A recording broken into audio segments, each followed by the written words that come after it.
आदरणीय अतिथि महानुभावहरू, घोडेजात्रा समारोह 2081 मा उपस्थित सम्पूर्ण महानुभावहरूलाई नेपाली सेना हार्दिक स्वागत गर्दछ। Ladies and gentlemen, on the behalf of Nepali Army, it is an honor and privilege to extend a warm welcome to all our distinguished guests on the auspicious occasion of Ghodejatra Ceremony 2081. घोडेजात्रा पर्व काठमाडौँ उपत्यकामा मात्र मनाइने परम्परा भए तापनि हाल यस पर्वले राष्ट्रिय पर्वकै रूपमा मान्यता पाएको छ। आज मनाइने यस घोडेजात्रा समारोहको इतिहास काठमाडौँ उपत्यकाभित्र बसोबास गर्ने समुदायको जनविश्वासमा आधारित रहेको छ। हरेक वर्ष चैत्र कृष्ण औँसीका दिनमा मनाइने यस घोडेजात्रा पर्व गुरुमापा नाम गरेको राक्षससँग सम्बन्धित रहेको ऐतिहासिक कथन छ। Although Ghodejatra is exclusively celebrated inside the Kathmandu Valley, it has been recognized as the national festival. It is deeply rooted in the cultural beliefs and traditions of communities residing inside the valley. The Ghodejatra is celebrated annually on the new moon of Chaitra and historically associated to the legend of Gurumapa, or mythical demon. सैनिक वंश टुडीखेलमा मनाइने यस घोडेजात्रा समारोह र आजकै दिन जीवित देवी कुमारीको उपस्थितिमा मनाइने पाहाँचरे जात्रा भद्रकालीमा हुने पूजाको प्राचीन समयदेखि विशेष सम्बन्ध रहेको छ। काठमाडौँ उपत्यकामा नेवार समुदायले घोडेजात्राको दिन पर्ने पाहाँचरे जात्राको अवसरमा श्री शार्दुलजङ गुल्माको उपस्थितिमा जीवित देवी कुमारीलाई बाजागाजा, गुल्मा निशान, श्री नेपाल क्याभलरीबाट उपलब्ध भएको घोडा, सम्बन्धित गुठियारहरू र राजखड्गसहित कुमारी घरबाट श्री नेपाल वायुसेवा निगमसम्म आगमन गराई उक्त भवनको 5औं तलामा रहेको आँखीझ्याल भएको कोठामा विराजमान भई पाहाँचय जात्राको परम्परागत पूजा हुने र सोही अवसरमा जीवित देवी कुमारीले हरेक वर्ष सैनिक मञ्च टुडीखेलमा हुने घोडेजात्रा समारोह नजर गर्ने विशिष्ट परम्परा मुताबिक आज पनि आगमनको क्रममा रहेको बेहोरा उपस्थित सम्पूर्ण अतिथि महानुभावहरूमा सहर्ष जानकारी गराउँदछु। A significant and long-standing tradition associated with this ceremony is the presence of the living goddesses Kumari, who grace the event with a divine gaze. In accordance with these traditions, the Nepal Cavalry sends a hearse to Kumari Ghar, whereas Sri Sarduljang Company escorts the living goddesses Kumari from Kumari Ghar to the building of Nepal Airlines Corporation with traditional musical instrument, hearse, insignias and the royal sword.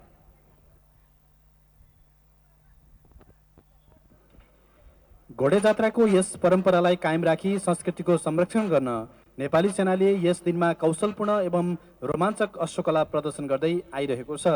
सोही क्रममा आजको घोडेजात्रा समारोहमा श्री नेपाल क्याभलरीले विभिन्न घोडचढी अश्वकलालाई आकर्षक तरिकाले प्रस्तुत गर्नेछ। To uphold this cultural tradition and preserve its historical significance, the Nepali Army has been celebrating the Ghodejatra at Tundikhel. In today's ceremony, Nepal Cavalry will showcase various equestrian arts, highlighting its rich history and traditions. आदरणीय अतिथि महानुभावहरू, घोडा र मानिसको सम्बन्ध मानव सभ्यताको इतिहासदेखि नै रहिआएको छ। विश्व इतिहासका केही उदाहरणहरूमा अलेक्जेन्डरले युरोपबाट एजियासम्म गरेको विजय होस् वा महाराणा प्रतापले चेतक नामको घोडामा सवार भई मुगल फौज विरुद्ध हमला गरेको इतिहास, फ्रेन्च सम्राट नेपोलियन बोनापार्टको घोडसवार फौज मस्कोसम्म पुगेको इतिहास होस्, सबै युद्धहरूमा घोडसवार तथा घोडाहरूको प्रयोग नै मुख्य रहेको पाइन्छ। आधुनिक नेपालको एकीकरणदेखि नेपाल अंग्रेज युद्ध, नेपाल भोट युद्ध र प्रथम तथा द्वितीय विश्वयुद्धहरूमा भाग लिएको नेपाली सेनाको इतिहासमा पनि घोडाहरूको प्रयोग गरिएको पाइन्छ।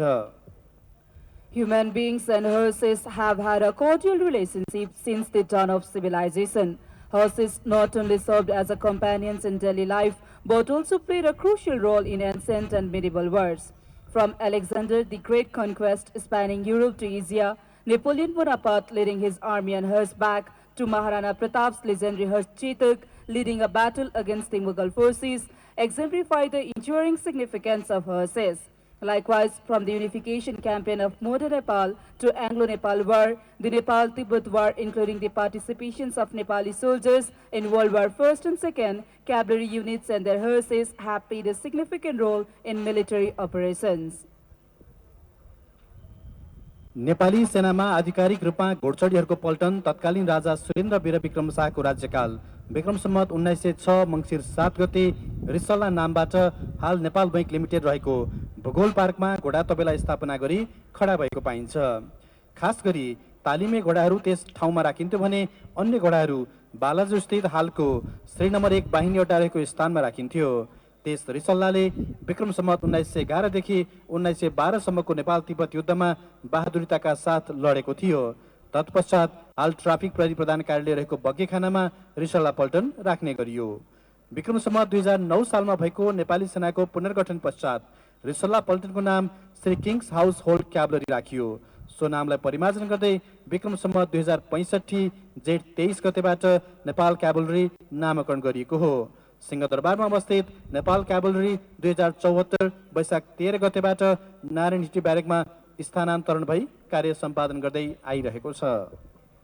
Nepal Cavalry, an official cavalry battalion, was established during the reign of King Surendra Bikram Saha on 1850 AD under the name Risalla. The Risalla unit played a crucial role in the Nepal-Tibet War between 1855 and 1856 AD. After the construction of Singadarbar, the Risalla was relocated to an open area, which is now the head office of the traffic police called Bagi-Khana. Following the reorganization of the Nepali army, the Risalla was renamed as the King's Household Cavalry and later renamed as Nepal Cavalry. Since 2018 AD, Nepal Cavalry has been stationed at Naranhiti Barracks, where it continues to operate today. आदरणीय अतिथि महानुभावहरू, यस घोडेजात्रा समारोहलाई थप मनोरञ्जनात्मक बनाउन भैरव वाहन गुल्मका डगहरूबाट विभिन्न कला समेत आज प्रदर्शन गरिनेछ। मानव सभ्यताको सुरुवातदेखि नै डगलाई मानिसहरूले घरपालुवा जनावर र सुरक्षाको प्रतीकको रूपमा लिएको पाइन्छ। विश्व इतिहासका विभिन्न उदाहरणहरू तथा धार्मिक पक्षहरूलाई हेर्ने हो भने डगलाई एक वफादार, अनुशासित, कर्तव्यनिष्ठ र मानव सेवामा समर्पित प्राणीको रूपमा चिनिन्छ। घोडेजात्राको यस अवसरमा मानव सेवामा प्राचीन कालदेखि नै सहयोग पुर्याउँदै आएका दुई प्राणीहरू घोडा र डगका कलाहरू प्रदर्शन गरिनेछ। यसैगरी नेपाली सैनिक ब्यान्डले विभिन्न धुनहरूबाट यस समारोहमा रौनकता प्रदान गर्नेछ भने सैनिक ब्यान्डका प्रमुख प्राविधिक प्रमुख सेनानी श्री दिनेश सुनाम हुनुहुन्छ। To enhance this ceremony, the highly trained military dogs of Bhairavahan Company will showcase a series of impressive performances. Since the dawn of human civilization, dogs have been revered as loyal companions and symbols of security. Known for their discipline, devotion, and unwavering duty, they have played significant roles in various training programs and military operations. On the occasion of Ghodi Jatra, there will be a captivating display of equestrian and canine skills, featuring an array of performance, games, and tricks. Following this, the Nepali Army Band will enchant us with various tunes directed by Technical Lieutenant Colonel Dinesh Sunam.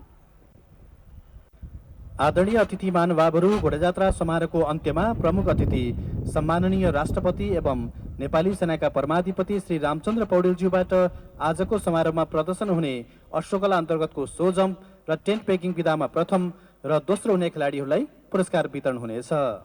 Distinguished guests, ladies and gentlemen, at the end of today's ceremony, the chief guest, the Right Honorable President and the Supreme Commander of the Nepali Army, Mr. Ramchandra Paudel, will award to the winners of So Jump and Tent Peking.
आदरणीय अतिथि महानुभावहरू, सम्माननीय प्रधानमन्त्रीज्यूको आगमन हुँदैछ। Ladies and gentlemen, the arrival of the Right Honorable Prime Minister.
विशिष्ट अतिथिगण, महिला तथा सज्जनवृन्द, सम्माननीय उपराष्ट्रपतिज्यूको आगमन हुँदैछ।